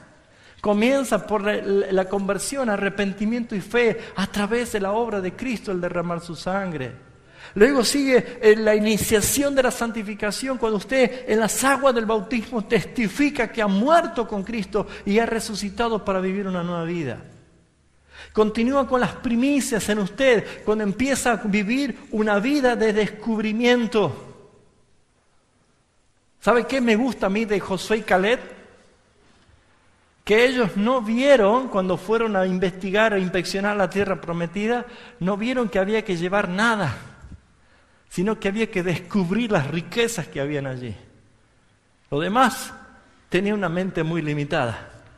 Y saben, hermanos, nosotros en Cristo no tenemos que aportar nada, porque no hay nada de nosotros que sirva en Él. Nosotros tenemos que descubrir en Él que Él es nuestra Canaán, Él es nuestra tierra prometida. Tenemos que descubrir las bellezas y las riquezas que hay en Cristo Jesús. Por eso que a un hijo de Dios, entendiendo la aplicación de estas fiestas, claro que es una aventura ser un hijo de Dios. Es lo más hermoso que nos puede pasar.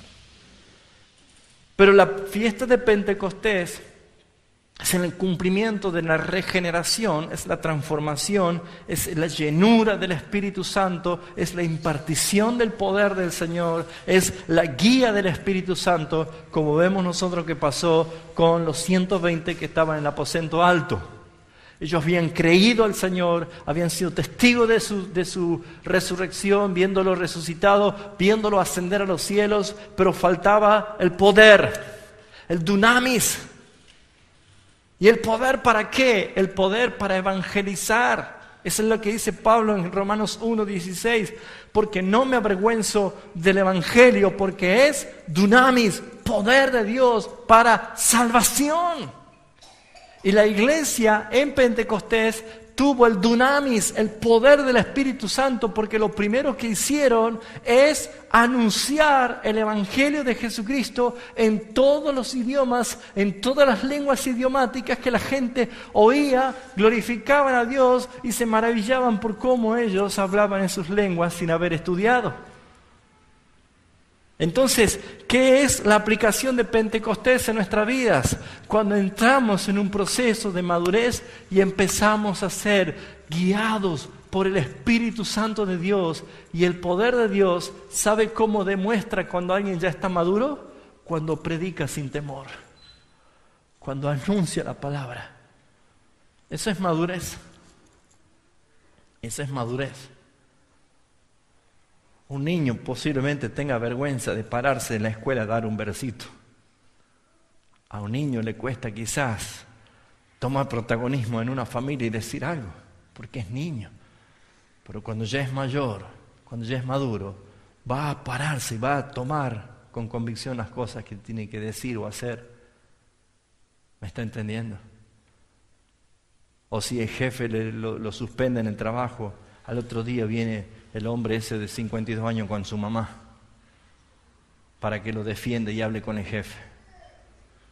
No, usted va a hablar, usted va a reconocer, usted va a encarar las cosas porque ya es mayor. Pero sin embargo, probablemente a la escuela iba con el nene para que hable con la maestra y le diga las cosas que está haciendo mal. ¿Lo entiende? Ese Pentecostés en su vida no tan solo es recordarlo en fiesta o hacer cosas que nos gustan a nosotros, sino es mostrar. Porque, ¿saben? Acá en Tucumán y en todos lugares llega una fiesta que se celebra Pentecostés. Y se juntan todos y quieren ser llenos del Espíritu Santo y creen que es revolcarse, hablar en lengua y gritar y decir, ¡ay, qué lindo estuvo el Pentecostés! Mire, después que deje de revolcarse, hablar en lenguas y gritar, yo quiero verle el Pentecostés en su vida cuando usted sale y predica a la gente. Cuando anuncia la verdad, porque ahí se ve el poder, no en los revolcones y en los gritos.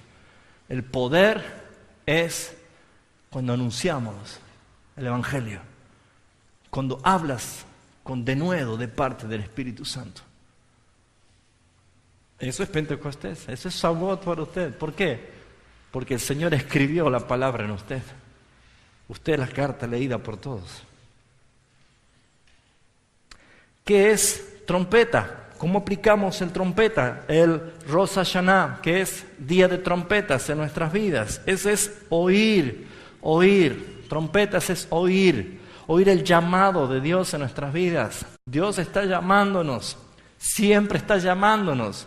Nos llama inicialmente para ser salvo, luego nos llama para la consagración, luego nos llama para la obediencia en la acción. Siempre Dios está llamándonos, siempre el Señor está hablando a su pueblo. No hay jubilación para nosotros en esta tierra, ¿sabía? ¿Vio que hay gente cristiana que dice, creo que me voy a tomar unas vacaciones espirituales? ¿Escuchó eso hablar alguna vez? Qué terrible, qué peligroso. Esas licencias no son bíblicas.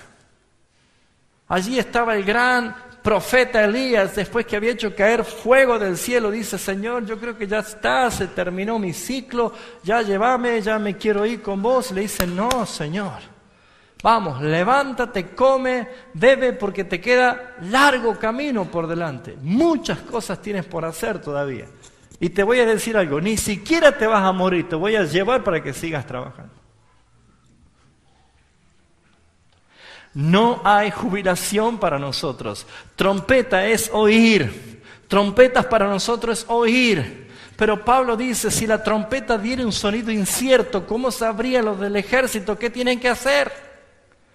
Saben que en aquella época un ejército sabía lo que tenía que hacer por el sonido de la trompeta. Cada sonido de trompeta anunciaba si era momento de levantarse, momento de alistarse, momento de prepararse, viene un enemigo, vamos a la línea de batalla, momento de dormir, trompeta cuando alguien se muere.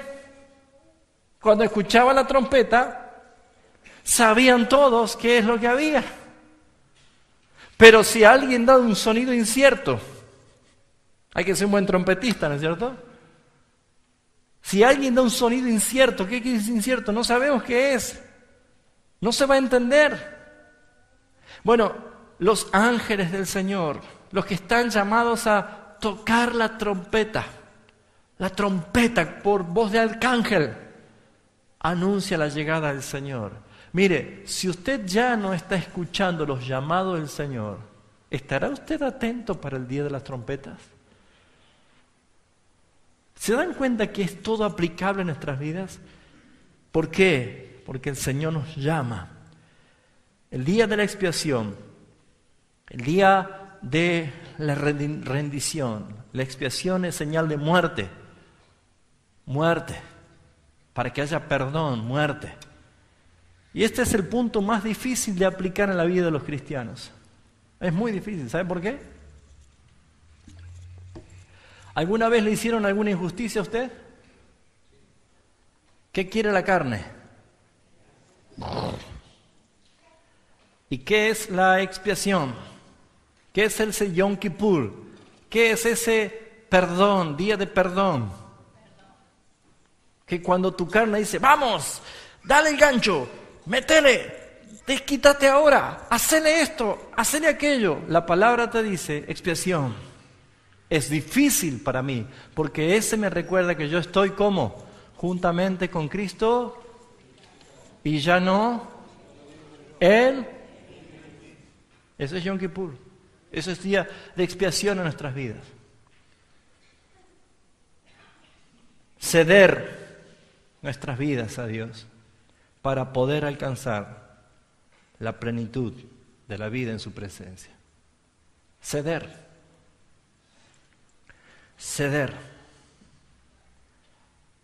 Mírelo, su hermano, mírelo. Y dígase a sí mismo, por él tengo que ceder, por ella tengo que ceder. ¿Sabe qué significa eso? No yo primero, ceder.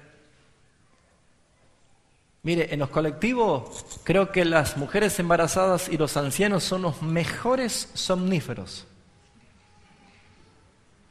No hace falta pastilla para dormir, nada, ¿no?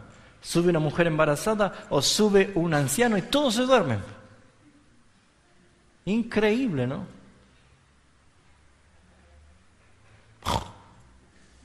Hey, ceder, hay que ceder, dar lugar, ceder, menguar, para que Él crezca.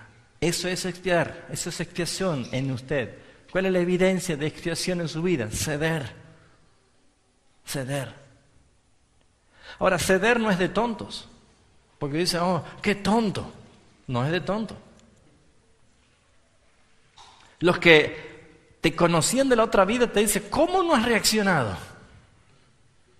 Si vos eras de ahí nomás sacaba el facón y le hacían. ¿Cómo no has reaccionado? Sos tonto, te dicen. Porque creen que ceder es tonto. ¿Saben, hermanos? Cristo al morir en expiación en la cruz del Calvario, Él cedió. Pero dio lugar a ¿qué cosa?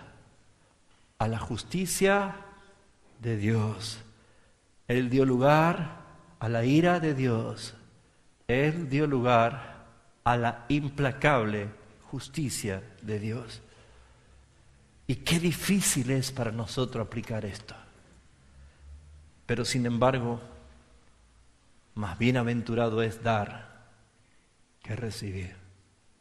Es mucho mejor. Es mucho mejor. Y por último, tabernáculos, Sukkot. ¿Cómo aplicamos esto? Sukkot es nuestra fiesta de reposos, de descansos, de fiesta, de Shabbat. Por eso es que esos 7 días de Sukkot, de tabernáculo, es la fiesta más alegre. De las 7 fiestas, la fiesta de tabernáculos es la fiesta más alegre, era la fiesta más esperada por todo el pueblo de Dios. ¿Saben por qué? Porque eran fiestas donde recordaban la providencia de Dios en el desierto, de cómo Dios lo guardó, cómo Dios lo alimentó, cómo Dios lo protegió. Y era la fiesta más esperada porque era fiesta de alegría. Por eso se llama fiesta de las luces. El 8º día era una celebración impresionante, pero esos 7 días era una fiesta de alegría. Por eso es que los pastores, allí en el campo, cuando estaban de noche apacentando, esa noche que nació Jesús, a partir de la primera salida de la estrella, nació el día 15 de Tisri. ¿Sabe qué pasó? Comenzó un día de gran alegría. Una fiesta de gran alegría. ¿Y qué dijo los ángeles delante de los pastores? Gloria a Dios en las alturas y en la tierra paz a los hombres. Os traemos buenas noticias de gozo y de paz. Ha nacido en Belén Jesús, el Salvador. ¿Se dan cuenta? No era en diciembre. No hay nada para recordar en diciembre. Coma, si quiere coma, un chanchito, un corderito, coma, no hay problema. Pero no haga un cumpleaños de quien no nació ese día. La Biblia nos enseña que esta fiesta es la fiesta de mayor alegría. ¿Saben por qué? Porque nosotros hoy lo decimos, ¡ay, qué lindo debe ser eso! Pero ¿saben, hermanos? Antes que venga Cristo, ¿sabe qué es lo que la Biblia dice que va a pasar la iglesia del Señor? ¿Qué va a pasar? ¿Qué va a pasar? ¿Cómo? ¿Tribulaciones?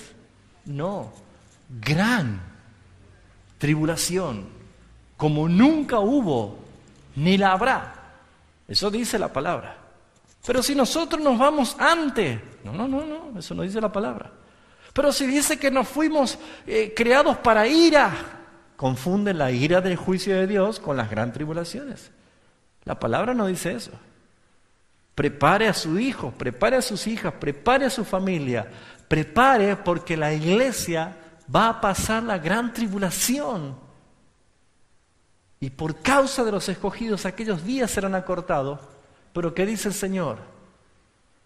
que cuando aquellos días se manifieste, ¿qué debemos hacer nosotros? ¿Llorar, lamentarnos? Párense, erguidos, levanten su rostro, porque el día de su redención ya está cerca.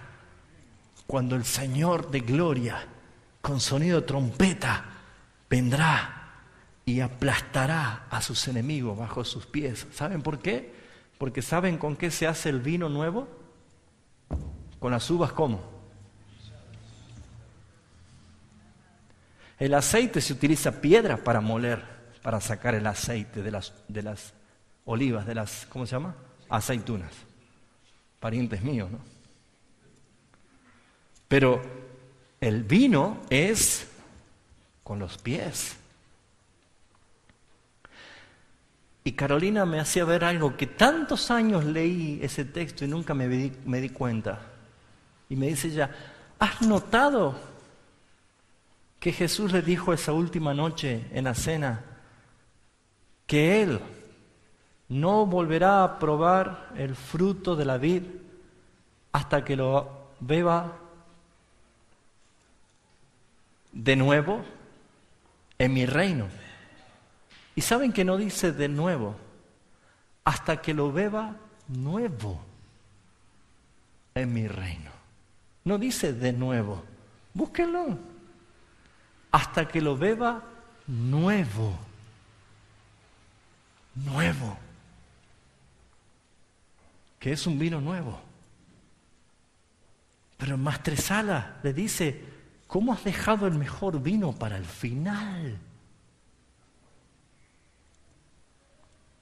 Todos sirven el mejor vino al principio, tú has dejado el reservado para el final. La ira en el lagar de Dios es preparar el vino nuevo, satisfaciendo la justicia del Padre, llevándonos a nosotros a ver que nuestra redención, nuestro Cristo, nuestro Mesías, cumplió. Él dijo, me voy, pero no se turbe tu corazón, no tenga miedo, volveré. Para que estén conmigo para siempre, voy a preparar lugar, morada, mansiones. ¿Y saben por qué el día 8 es día de fiesta del cumplimiento de la palabra? Porque cuando venga nuestro Mesías y todo ojo le vea, vamos a decir, en verdad, nuestro Señor ha cumplido. Porque Él ha venido a buscarnos. Ha venido el Señor. La fiesta más esperada es esta.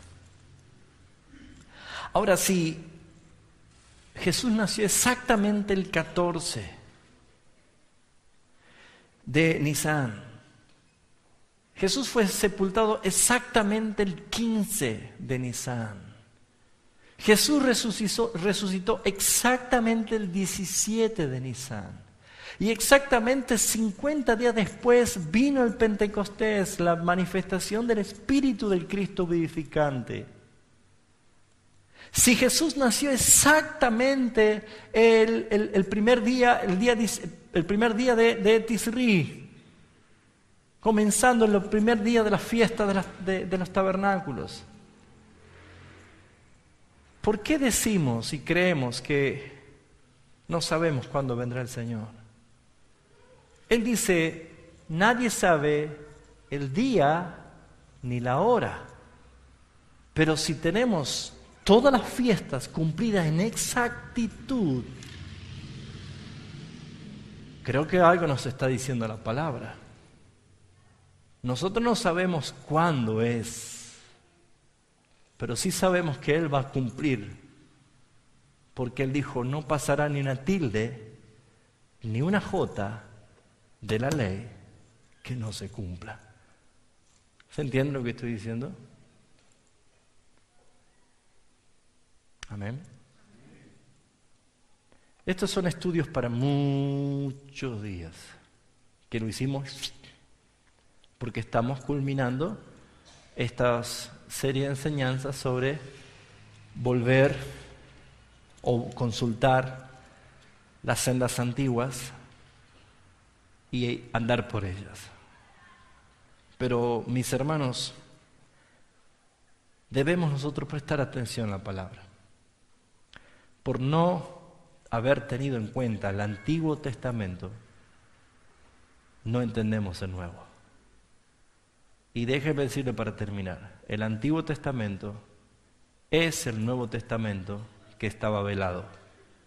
Y el Nuevo Testamento es el Antiguo Testamento que ha sido revelado. Todo habla de Cristo nuestro Señor. Amén. Vamos a orar.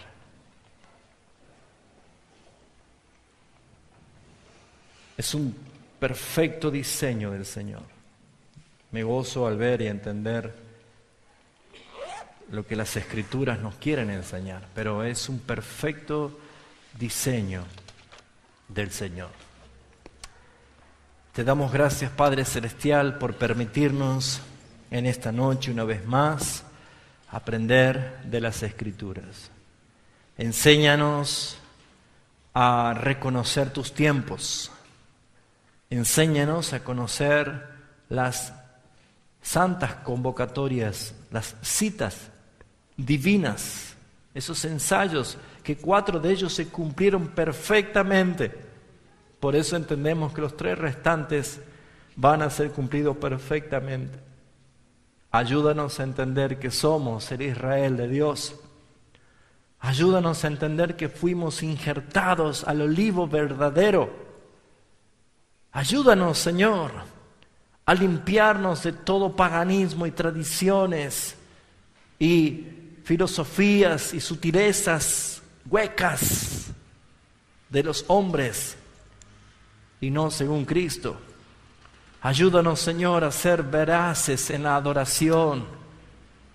Ayúdanos a hacer, Señor, tu santa y divina voluntad, comprendiendo lo que tu palabra nos enseña. Gracias, Señor, por la obra de Cristo, que es el amén de Dios. Es el que cumplió todas las cosas y que está sentado a la diestra del Padre para la gloria. Señor, todo lo que ha hecho nuestro Señor es excelente, es extraordinario. Por eso nos maravillamos en Él y nos gozamos en el Dios de nuestra salvación. Toda la gloria y toda la honra sea para ti.